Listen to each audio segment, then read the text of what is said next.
Welcome to another edition of the ISB podcast. I got the whole team here today. My name is, of course, Sahil. I'm your host here with Rahi and Roy. We are covering the Copa America. And tonight we're going to cover a huge match featuring the U.S. national team. But first, we got to talk about the other team in the group, which is Uruguay. And Uruguay played against Panama. And boys, I didn't love this game as a whole. I didn't think it was a very exciting match until the last few minutes, and then it became super exciting. Yeah. But they decided to save their finishing till the end. I thought it was a very sloppy game. I thought Uruguay was the better team. They were the dominant team, but they didn't look great. They couldn't finish most of the chances they had, and they happened to give the ball away multiple times. I mean, Panama was presented with opportunity after opportunity, and they couldn't finish. And then the goal they do score is the best goal of the game. I don't know. It was a weird game. It was a weird game where Uruguay dominated, but was sloppy. Yeah, but they were awesome, man. They showed that they are the best team in this group. They showed that they are. Let's look at the Argentina game. Who played better, Argentina or Uruguay? I would go with Uruguay 1,000%. And the competition was probably tougher as well. So Uruguay looked tough. You could see the quality on the pitch. You could also see that they dropped their quality just a little bit because of how sloppy it all was, and the stadium and the weird fans and the half-empty stands. It was very odd, not what Uruguay expected from this match, but Panama forces you to play that way. They're tough. They're aggressive. They foul you like crazy. There could have been 6-7 injuries in that game.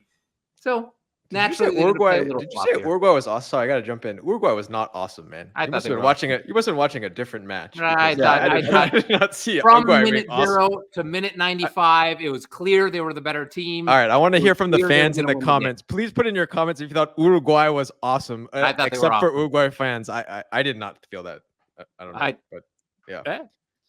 I don't expect perfection from any of these teams. It's there Copa must America. be something weird in the mate you're drinking, Roy. The mate you're drinking is something off, something a little strange. A different spices today. You're a weird guy. No, but today I do have to agree with Rahi. I don't think Uruguay was awesome. I thought they were very sloppy, giving the ball, like passing directly to Panama, and then Panama went back and shot it into the stands. Yeah, I was surprised. Go back. There were some terrible giveaways.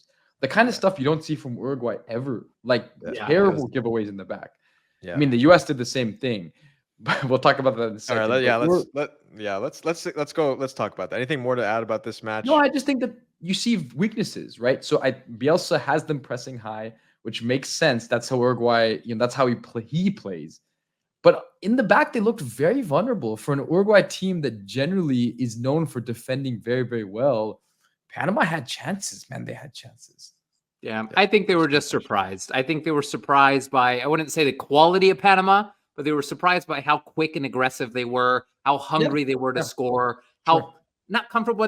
They felt like they were at home. They're used to playing in the U.S. They're used to playing in these types of tournaments, and they were shaken up. Uruguay was comfortable in the back. They were passing out. It didn't work. They need to be more on it, and I think coming second game, third game, fourth game, they're going to correct that very easily. I'm not worried about them. If I were a Uruguay fan, I wouldn't be worried. Let's see how they do against Bolivia next. So speaking of Bolivia, now U.S. men's national team, and it was a dream start, boys. It was a dream start. What a goal, man! What a goal! Puli just has been scoring golazo after golazo. That was a banger, man. It was incredible. It was a great goal. I did hear on the commentary they were saying the goalie could have done better. Roy, do you really think the goalie could have done better? He got a hand on it, and it wasn't a fingertip. It was almost a full palm, but he didn't really deflect it. He moved it a centimeter. It was strange. So yeah, I think a great goalkeeper saves that. Would you have saved that? Hand on it. Would you have saved that? And you know that. Why are you asking? You've seen me save balls. You could even jump. Can you even jump? Can you even get off the ground? Yes, I could jump really high. You could actually get some air under your feet. You've seen me play goalie. You begged me to come back to your team, and I now mean, you you're were good at in anything front of the down audience. low. Okay, I don't okay, think okay. you Let's jump. let, Down let, low's let's a let's different get story, but up high in the corner, I save all of those. If you okay. do lower Let's corner, get I'm back not to kidding. the. Let's not talk about the dream league or whatever league you guys were in or whatever. But You were in the league as well, Sahil. Okay, let's. Yeah. I can neither confirm or deny that. But back to the fact of the matter. After that goal, then it just went flat for a long time. Yes, after the goal, it was really bad for about 20, 25 minutes. And then Flo Balogun showed up in a big way. The guy that Roy will have you believe is never going to score another goal for the US scores an excellent goal. A striker's finish. I mean, it was fantastic on his left foot. Great finish. Yeah. I listen. What did you write here? Lackluster. I wouldn't call it lackluster. I think it was well above average for U.S. performance. We've seen this U.S. play absolutely atrocious soccer. This was not that. This was not that game. Was it disappointing that we didn't get 3 or 4? Yes. What bothers me is it just still feels very Berhalter tactics. It feels very in between these chances created. There's nothing. There's lost possession galore. There's players running into the wrong spaces. There's Balogun disappearing. There's Gio Reyna disappearing for the entirety of a half. Where was Gio Reyna? How nice was that goal? How nice was Balogun's goal? Just admit it. Nice. How nice but then after that, he packed his bags. That wasn't the question. The question I asked was, how nice was that goal? Yeah, it was beautiful. Who scored that goal, by the way? What's his name again? Balogun. Yes, a lot of players score goals in soccer. And he disappeared. He packed his cleats. He might as well have been subbed off in the 29th minute. When he was subbed off, another Texas native came on and proceeded to miss 3 glorious chances. And that was a mess. Ricardo Pepi. So Ricardo Pepi, by the way, disappearing. The thing you described is exactly what the word lackluster means. If you guys haven't looked it up in the dictionary, that's exactly what it means. I agree. Lackluster feels wrong. So it means if people disappear, that means lackluster. Anyway, okay. Back to the full team. All right. So I gotta talk about Ricardo Pepi, because Ricardo Pepi may have just cost the U.S. men's national team, a chance to go to the top of the group, especially at the end of match day 1, because he missed 3 sitters. Absolute sitters. I don't know how you missed those. I mean, going back to the Dream League, I think all 3 of us would have finished at least one of those chances. No, none of us. Let's be honest. You guys, but probably. It was the Dream League after all. But I will say that, okay, that's also an aggressive statement. I don't think he cost them going top of the group. I do agree that it was important to score goals. I didn't love that Stu Holden kept saying on the broadcast, it doesn't matter if you win 3 or 4-0. Actually, it absolutely does matter. It does. Especially now. Because it affects goal difference. So that Panama goal late against Uruguay was nice for us as well. But yes, Ricardo Pepi coming in actually found himself in some good spots. I'll give him that. So unlike Balogun at times in the game, I felt like Pepi came in and was making good runs and found himself in good moments. But come on, when you're in those positions, you have to finish. I mean, a couple of those. The last one, for example, that one is, there's only one place where the goalie saves it, and it's directly at him. And that's what he does, puts it directly at him. Yeah, I mean, Roy, if it was knockout, imagine it was a knockout game and he missed those chances. How mad would you have been if we had gone out because of those? He reminded me of Wondolowski.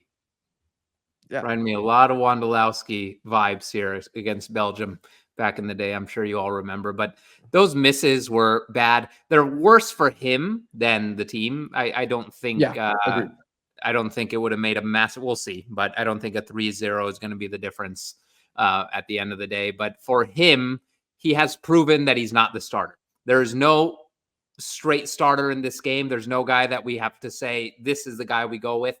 For me, based on how these two are playing, even though Balogun scored, I'd love to see Josh Sargent in this tournament, man. I'd love to see him up there. I'd love to see his connecting play. He's a great finisher. He's great in the air, and he's involved, which neither of these 2 guys are. Pepi was more involved than Balogun. No, I don't think so. Finishing with Pepi was making runs in behind. Balogun was more involved as a connector. I mean, because there was a few times he gets on the ball more, right, and his touch is better. Ricardo Pepi was making good in behind runs, but that's why I agree with Roy Wow, I just said that? Uh-huh. That's why I agree with Roy. You twitched a little bit when you said that. I almost didn't realize I said that. But I agree that lackluster is not the correct term. They were not as good as they could be. And in some cases, it wasn't a great performance. But for the first game in a tournament, it's okay. And think about the chances we did create, right? Think about the chances Yeah. the US Yeah. created. There was a lot. So it could Okay, easily this have is been 5-0. this is a democratic show, and I'm being outvoted 2-1. So I'll go ahead and remove that graphic. Okay, But good. Thank you. but I do want to talk about next match. All right, so let's end the show with this. What are we looking for against Panama, boys? I think a fast start, like it was today, a fast start. But then I'd like to see us. There was no collective understanding of when to press. You could see early in the game, after the goal, we kind of dropped back. I think Berhalter was trying to get the team to push up, but I'd love to see a committed sort of plan from the very beginning. So I'd like to see us press a bit higher. And then ultimately, the thing we need to see is defensively, Chris Richards and Tim Bream have to like really have a long think about how they played today, because they were both very shaky on the ball. 3 or 4 giveaways each in dangerous positions, and better teams are going to punish you. So I think it's mostly on the back line, understanding how to distribute and when to make the pass and when to recycle it. For me, I wasn't disappointed with the performance as a whole, but I think we need to maintain intensity throughout against Panama. Okay. And defend better. Okay. Yep. I think something nobody here has mentioned is Bolivia is probably the worst team in this tournament. I think they're the worst team in this tournament. Panama is 4 steps above Bolivia. Any other team in this tournament is a drastic improvement. So this was a 6.5 out of 10 US performance against a 3 out of 10 side. Will this kind of performance get us a win against Panama? I think no. I think this kind of performance against the Panama we saw today, which was a tough Panama, which created tons of chances, which defensively, so-so, but it was against Uruguay. It's a tough one. We just need to step it up. Today was enough for Bolivia. It's not good enough for Panama. It's absolutely not good enough for Uruguay. Today, if we played Uruguay like this, we would have lost 2-3-0. If we played Panama, we would have tied 1-1. So it needs to keep going up from here, man. Yeah. It can't be this. This can't be the ceiling of how good we play in this tournament. Yeah. Nevertheless, a good start to the U.S. men's national team from a results perspective, winning 2-0. For those of you who are enjoying these Copa America videos, please subscribe to the channel and get ready for the next U.S. men's national team match. I, of course, will be at the Brazil match in L.A., boys. I'll be bringing you some shots from that after that. So look at him. He's leaving the studio. I'm leaving the studio. When's the last time you've been out? Yeah, 2014, I think. I think that's the last time I saw you outdoors. Yeah. Make sure you put on some pants before you leave. Yeah, 100%. So, all right, everyone out there, we can say it proudly today as the U.S. men's national team got the victory. Go USA! Good start.